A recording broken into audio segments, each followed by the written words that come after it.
नमस्कार दोस्तों। मंडी से भाजपा की सांसद और अभिनेत्री कंगना रनावत अक्सर विवादित बयान देकर सुर्खियों में रहती हैं, लेकिन हाल ही में एक न्यूज इंटरव्यू में उन्होंने कुछ ऐसी बातें कही जो शायद एक सांसद के तौर पर उन्हें नहीं कहनी चाहिए थी। तो आप ये बयान सुनिए और गौर कीजिए कि उन्होंने आखिर कहा क्या था। इमरजेंसी अगर आप देखें कि उन्होंने जो है जब पाकिस्तान का विभाजन किया तो उनका एकमात्र उद्देश्य जो है पाकिस्तान का हो गया, हमारा देश भी डिवाइड होना चाहिए। मतलब मैडम जी के अनुसार 1971 की लड़ाई में पाकिस्तान सिर्फ नहीं बांटा गया था, बल्कि वो इंडिया को भी बांटना चाहती थी। ये मैडम कह रही हैं, यानी कि इंदिरा गांधी इंडिया के टुकड़े करवाना चाहती थी, जबकि हकीकत कुछ और है कि उन्होंने बांग्लादेश बनाया। पर राहुल गांधी से आपको दिक्कत क्या है यार? वो लीडर ऑफ अपोजिशन है। देखिए, let me play devil's advocate. मैं तुलना नहीं करता चलिए इंदिरा गांधी और राहुल गांधी की, बट फैक्ट ये है वो कांग्रेस के सबसे बड़े चेहरे हैं, सबसे बड़े नेता हैं। अध्यक्ष नहीं है लेकिन फिर भी एलओपी वो हैं। ठीक है, उनकी पार्टी की 99 सीट्स आई हैं। ऑन व्हाट बेसिस उनको ये उपलब्धि क्यों मिली है? ऑपोजिशन लीडर करने के लिए उन्होंने क्या तीर मारा है, क्या मुझे बता सकते हैं? 99 सीट्स लाए हैं। अरे वो 10% सीट्स चाहिए होती हैं लीडर ऑफ अपोजिशन के लिए, उनको आई हैं।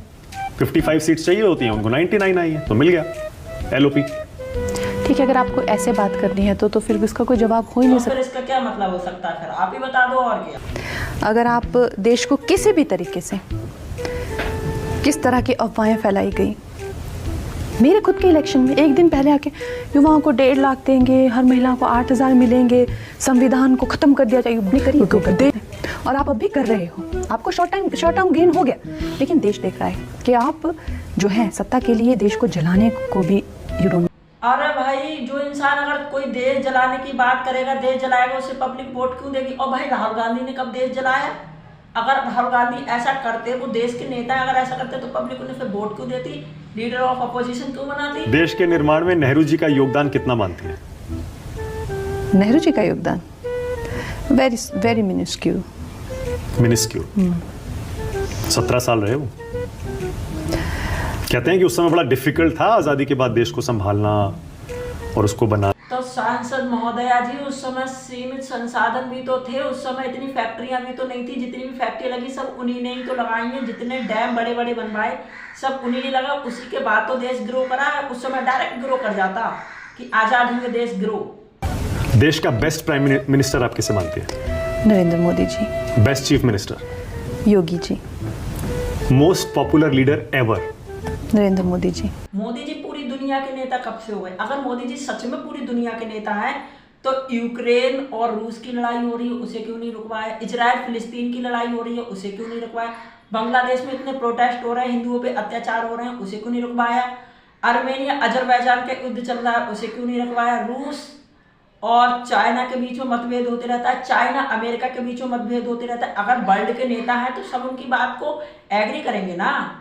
तो फिर मोदी जी वर्ल्ड के नेता कैसे होगा जब इंसान यूएनओ की बात नहीं मानता है? वर्ल्ड के नेता। और उसके अलावा मैडम जी कहती हैं कि भारत 2014 में आज़ाद हुआ। 2014 से पहले तो हम गुलाम थे, यानी कि 2014 से पहले जितनी भी सरकारें थी, चाहे वह बीजेपी की सरकार हो, चाहे अटल बिहारी वाजपेयी की सरकार हो, वह सब गुलाम भारत में बनी थी। अटल बिहारी वाजपेयी गुलाम भारत के प्रधानमंत्री बने थे, आज़ाद भारत के नहीं। क्योंकि मैडम जी व्हाट्सएप यूनिवर्सिटी से पढ़ के आई हैं, भारत की किसी सर्टिफाइड यूनिवर्सिटी से नहीं।